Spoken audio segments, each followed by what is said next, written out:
फडणवीस जी, अब 32 साल लगभग हो गए हैं। अब प्राण प्रतिष्ठा को लगभग 13 दिन रह गए हैं, लेकिन अब भी कुछ लोग हैं जो शायद they have not been able to come to terms with it, जिसको कहते हैं। विपक्ष के लोग हैं, कोई कहता है, और आपके महाराष्ट्र के नेता हैं, कहते हैं कि आपने रामलला को किडनैप कर लिया है। बंगाल में तृणमूल कांग्रेस कहती है राम को आपने एजेंट बना लिया है। कांग्रेस पार्टी अभी तक ऑफिशियली ये नहीं बता रही कि वो जाएंगे या नहीं जाएंगे प्राण प्रतिष्ठा में, हालांकि निमंत्रण सबको गया है।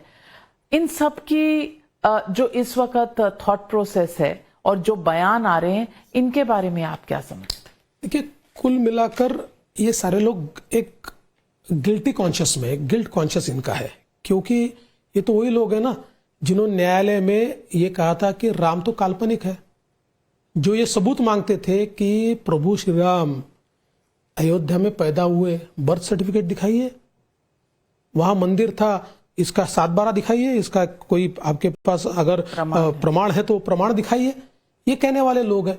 तो ये तो मानते थे कि कभी ये मंदिर बनेगा ही नहीं, और इनको तो ये लगता था कि इस मंदिर के भरोसे हम लोग तो राजनीति करते रहेंगे, हम लोग तो अपीजमेंट करते रहेंगे, हम लोग तो जो माइनॉरिटी उसको भड़काते रहेंगे। और इनमें से आधे लोग वो भी है जिनकी महाराष्ट्र में आपने बात की है, जो सभाओं में कहते थे मंदिर वही बनाएंगे, तारीख नहीं बताएंगे। तारीख भी बता दी, मंदिर भी बन गया। आ जाओ, हिम्मत है तो आओ, दर्शन नहीं आ सकते। ये इनको गिल्ट कॉन्शियसनेस है, इनको एक इनके मन, अंतर मन में ये भावना है कि कहीं ना कहीं हम लोगों ने किसी न किसी तरीके से इसको या तो विरोध किया है या इसका मजाक उड़ाया है, इस पर तंज कसा है, तब किस मुंह से जाएंगे। लेकिन बाला साहब ठाकरे और उद्धव गुट की जो अब शिवसेना है, वो तो इनका पार्ट नहीं था, ये तो कार सेवक थे, ये वहां गए थे। और बाला साहब तो छाती ठोक कर बोलते थे कि हमने वो विवादित ढांचा गिराया है। आज उद्धव ठाकरे को निमंत्रण भी नहीं है। ये छोटी राजनीति नहीं है?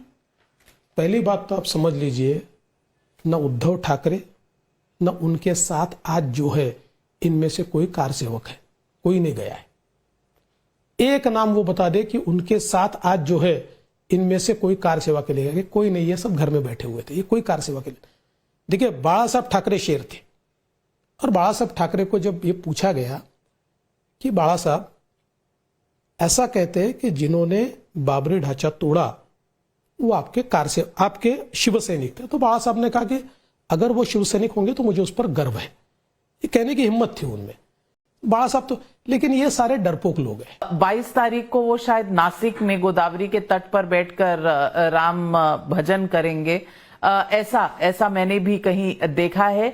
लेकिन मुझे इस बात की खुशी है, वो ऐसा कर रहे हैं, इस बात की मुझे इसलिए खुशी है कि जो सूडो सेक्युलर पार्टियां हैं उनके साथ रह रहकर अब उनकी पार्टी उससे भी ज्यादा सूडो सेक्युलर हो गई है, और अब उनकी पार्टी उर्दू में कैलेंडर छापती है, उस पर जनाब बाला साहब ठाकरे लिखती है।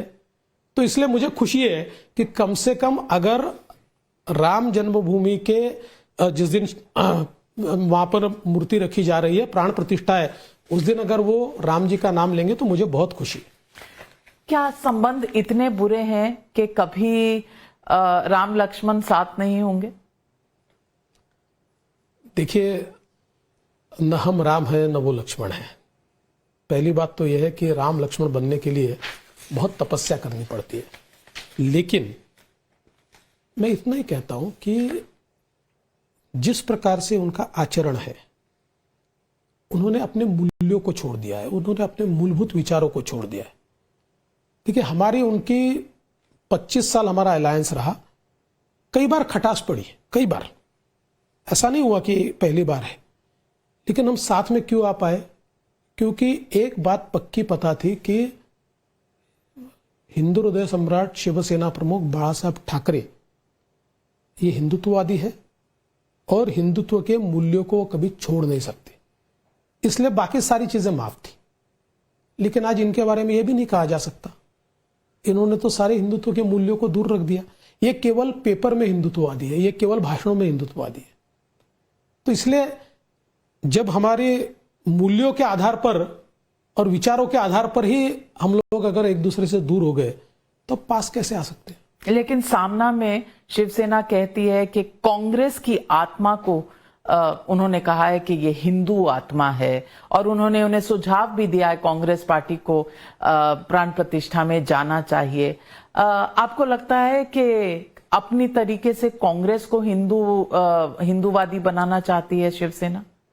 देखिए, ये जो सामना पेपर है ना, एक समय ये बाला साहब ठाकरे जी का मुखपत्र हुआ करता था और उसमें से राष्ट्रीय विचारों का रोपण हुआ करता था। अब जो सामना है ये शरद पवार जी का और कांग्रेस का मुखपत्र है। अब ये शिवसेना का, बाला साहब ठाकरे जी की शिवसेना का नहीं बचा है। और जहां तक कांग्रेस की हिंदू आत्मा की बात है, कांग्रेस की हिंदू आत्मा 1937 में मर गई।